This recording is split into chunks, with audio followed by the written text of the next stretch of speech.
Carole Decker, welcome to the casting couch. Oh, the casting couch. That's what we now call it, the casting couch. I haven't been on one of those for a few years. Yes. Now, you've got foot up on the table. There's a bandage there. What has happened? I was running for rehearsals for Rewind Scotland in Putney in London, and all the tubes were running late. It was not my day, and I thought I'll just sprint the last bit because I didn't want to hold the band up. And I went over a dodgy piece of curb, and I've really sprained my ankle. Not good. And I'm walking with a stick, and I'm doing a good impersonation of my gran at the moment. Yeah. You're passing it off. But you're here like the trooper you are. You would not have missed this. Yeah, well, I need the money. I would have to have been dead.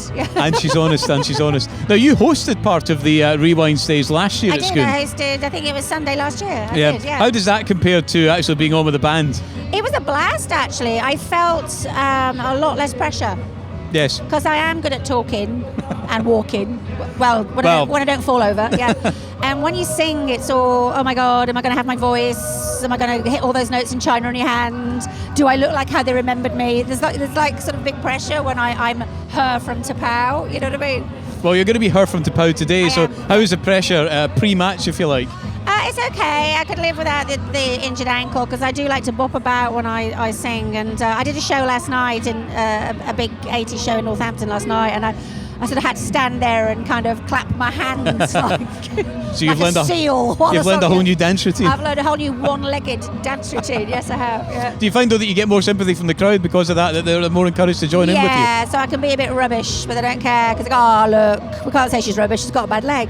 No, I wasn't rubbish. I was great. Now these festivals I know are very close to your heart. What do you think makes them so special? Rewind in particular? Yeah. I was very much involved with the original one in Henley because I lived there and I was kind of their little pet pop star for a couple of years. And it was started by my friends, so I'm very fond of them, therefore fond of the whole thing.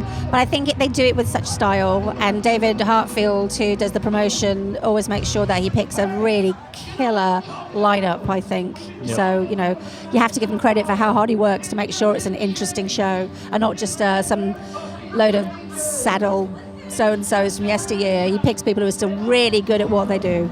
I did ask him who was on his wish list for next year, so he said he'd love to get Simple Minds for Scone. Can you put a word in?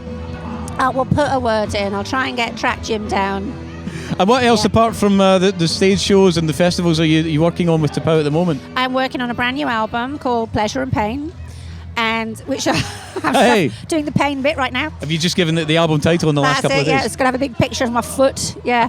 And then I am going out on tour across the UK in October, the Pleasure and Pain tour. So if people want to catch up on where the gigs are or buy the album, just go to tapau.co.uk and you can keep up with me. Fabulous. Carole, thank you for taking the time to chat to us. Great that you're here in such circumstances. I'm looking forward to it. And rest up when you get the chance. Yeah, I was going to say I'd sing Jake the Peg, but that's not really appropriate No, anymore, not really. No, bad. I should have said that, sorry. Let's hear Tapau and some of those greatest hits now. Thank you, Carole Decker. Bye now.